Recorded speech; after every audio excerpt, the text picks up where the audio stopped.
தரிசனம் டிஜிட்டல் நேயர்களுக்கு ரமணி சுந்தரராஜனுடைய அன்பு வணக்கங்கள். திருவம்பாவையினுடைய 3வது பாடல்.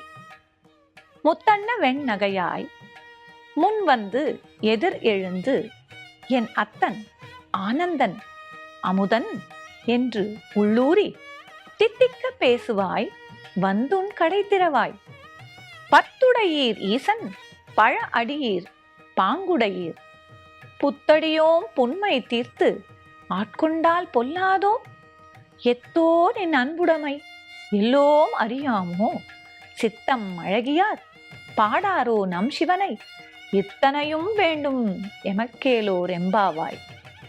இந்த திருவம்பாவினுடைய 3வது பாடல்ல அந்த பெண்கள் அடுத்த வீட்டிற்கு செல்கின்றனர். அங்கே இருக்கக்கூடிய பெண்ணை பார்த்து முத்தண்ண வெண்ணகையாய் முன் வந்து எதிர் எழுந்து வா, எப்படிப்பட்டவள் நீ? அழகான முத்து போன்ற வரிசையான பற்களை உடையவள் அப்படின்னு இங்கே அந்த பெண்ணை சொல்கின்றார்கள். முத்து போன்ற பெண்கள் உடையவள் அந்த பெண் என்ன பண்ணணும்னா எதிர் வந்து அத்தன் ஆனந்தன் அமுதன் என்ன அள்ளூரி தித்திக்க பேசுவாய். ஏமா நீ என்ன செய்வ? எப்பவுமே என்னுடைய அப்பா அவர்தான், என்னுடைய ஆனந்தத்தை தரக்கூடியவர் அவர்தான், என்னுடைய அமுதும் அவர்தான் அப்படின்னு எப்பவுமே சொல்லுவியே சிவபெருமான பெருமையா. அப்படிப்பட்டவரை பாடுவதற்காக நாங்கள்லாம் கிளம்பிட்டோம். நீ என்ன பண்ணிக்கிட்டு இருக்க? சீக்கிரம் வா, வந்து உன்னுடைய வீட்டினுடைய கதவை திறக்க வேண்டும் என்று இவர்கள் சொல்கின்றார்கள். எப்பவுமே பார்த்தாலே பெண்களை முத்து போன்ற பற்கள் உடையவர்கள் அப்படின்னு சொல்றது வழக்கம். அருணகிரியார் கூட தன்னுடைய முதல் பாடல்லையே சொல்றார், முத்தை தரு பத்தி திருநகையத்தி கிரை சக்தி சரவண முக்தி குரு வித்து குருபரன் என போதும். முத்து போன்ற வரிசையான பற்களை உடைய அழகான தெய்வயானின் மணாளனே அப்படின்னு அங்க சொல்றார். அது போல இங்கே இந்த பெண்ணை கூப்பிட்டு இவர்கள் உன்னுடைய அப்பா உன்னுடைய ஆனந்தத்தை தருபவன் என்றெல்லாம் சொன்ன நீ அழகழகா பேசினியே, தித்திக்க பேசுவாய்.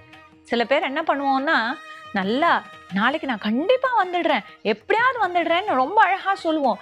ஆனா வரமாட்டாங்க, ஏமாத்திடுவாங்க. அது போல நீயும் ரொம்ப அழகா நாளைக்கு நம்ம எல்லாரும் போலாம் அப்படின்னு ரொம்ப ஆனந்தமா சொன்ன, தித்திக்க பேசுவாய் வந்து உன் கடை திறவாய். அப்படிலாம் பேசின நீ இன்னும் உன் வீட்டு கதவை மூடிட்டு தூங்கிக்கிட்டு இருக்கியே, இது நல்லா இருக்கா? சீக்கிரம் எழுந்து வா, வந்து உன்னுடைய வீட்டினுடைய வாசலின் கதவை திறந்து விடு என்று சொல்கிறார்கள். வந்து உன் கடை திறவாய்.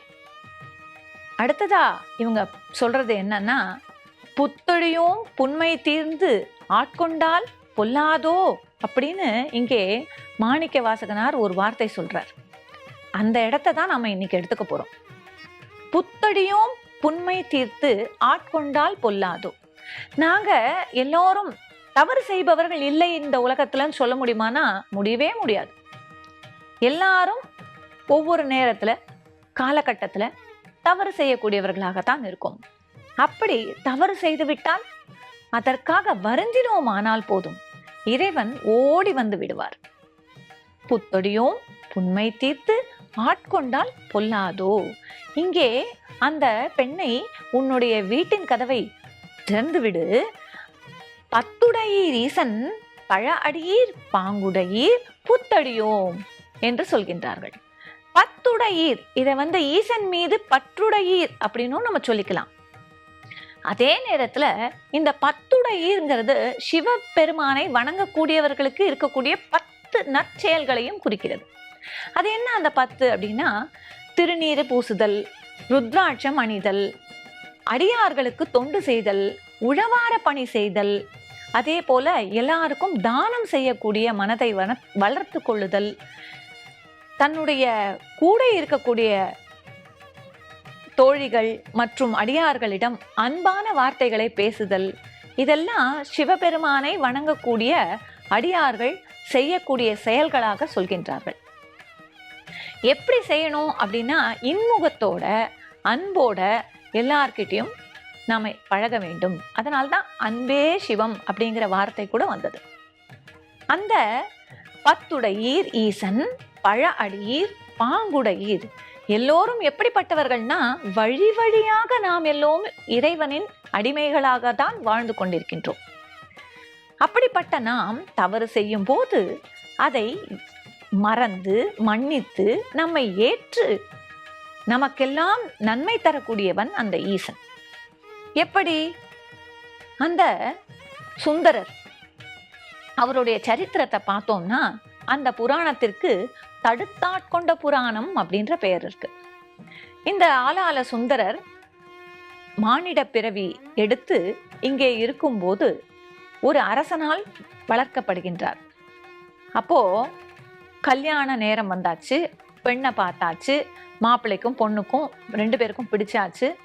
மணவரையில 2 பேரும் மாலை மாற்றிக்கொள்ளக்கூடிய அந்த நேரத்துல சிவபெருமான் ஒரு முதியவர் வேடம் தாங்கி அங்கே வரார்.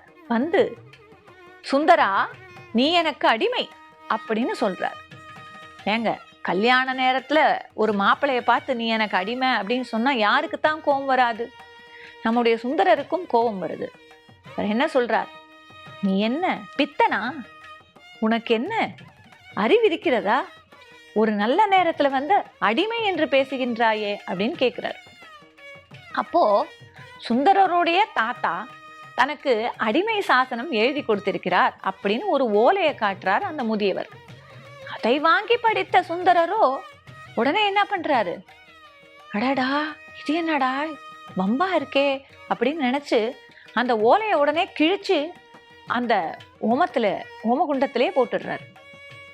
உடனே சிரிக்கிறார் அந்த முதியவர். நீ இப்படியெல்லாம் செய்வேன்னு எனக்கு தெரியாதா? நம்ம எல்லாம் நினைச்சுக்கிறோம் நமக்குத்தான் எல்லாம் தெரியும், வேற யாருக்கும் இது தெரியாது அப்படின்னு நினைச்சு சில செயல்களை செய்கிறோம். ஆனால் இறைவன் எல்லாவற்றையும் பார்த்து கொண்டே இருக்கின்றான் என்பதை நாம் மறந்து விடுகின்றோம். நம்முடைய குற்றத்தை நீக்குவதற்கு இறைவன் எவ்வளவு கஷ்டப்படுறார் அப்படின்றத இந்த தடுத்தாட்கொண்டு புராணம் நமக்கு சொல்லுது. அந்த சுந்தரர், நான் வந்து உனக்கு அடிமையா இருக்க முடியாது அப்படின்னு கேட்டபோது அந்த ஓலைச்சுவடியை காட்டு, எனக்கு பின்னாடி நீ வா, என் ஊருக்கு வா, அங்க வச்சு பார்த்துக்கலாம் பஞ்சாயத்தை அப்படின்னு அவரை கூட்டிட்டு போயிடுறார். அந்த பஞ்சாயத்திலே சுந்தரர் இந்த கிழவனாருக்கு அடிமை என்ற தீர்ப்பு வருகின்றது. சுந்தரருக்கு ஒண்ணுமே புரியல, என்ன நடக்குது? ஒரு கல்யாண நேரத்துல வந்து ஒரு முதியவர் நம்மளை இப்படி கூட்டிட்டு போயிட்டாரே, என்ன வாழ்க்கை இது அப்படின்னு நொந்து போகக்கூடிய அந்த காலகட்டத்திலே எம்பெருமான் சுந்தரருக்கு அவர் வந்த நோக்கத்தை சொல்லி அவருக்கு அருள் புரிகின்றார். இதுதான் தடுத்து ஆட்கொண்ட புராணம். அப்போ சுந்தரர் அவரை பார்த்து, ஆஹா, நான் எப்படியோ ஒரு மாயையில சிக்க கிடக்கக்கூடிய அந்த சூழ்நிலையில என்னை வந்து ஏற்றுக்கொண்டாயே இறைவா, உன்னுடைய புகழை நான் எப்படி சொல்வேன் அப்படின்னு கேட்கும்போது, என்னுடைய புகழை நீ பாடலாக பாடு அப்படின்னு சுந்தரருக்கு சிவபெருமான் உரைக்க, என்ன பாடுவது என்று திகைச்சு போறாராம் சுந்தரர்.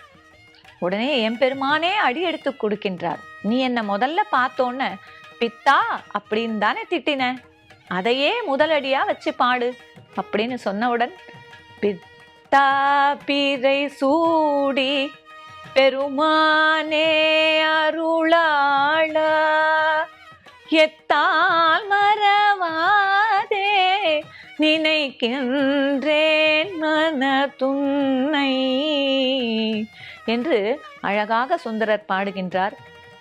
அப்படி சுந்தரர் பாடி இறைவனை மகிழ்வித்தது போல நாம் எல்லோரும், அதாவது சித்தம் அழகியார், சித்தத்தில் இறைவனை வைத்தவர்கள் சித்தத்தில் அழகானவர்கள், அந்த கூற்றை இங்கே வாசகர் சொல்கின்றார். சித்தம் அழகியார் பாடாரோ நம் சிவனை, இத்தனையும் வேண்டும் எமக்கேலோர் எம்பாவாய் என்று சொல்லி இந்த திருவெம்பாவையினுடைய 3வது பாடலை மாணிக்க வாசகர் முடிக்கின்றார்.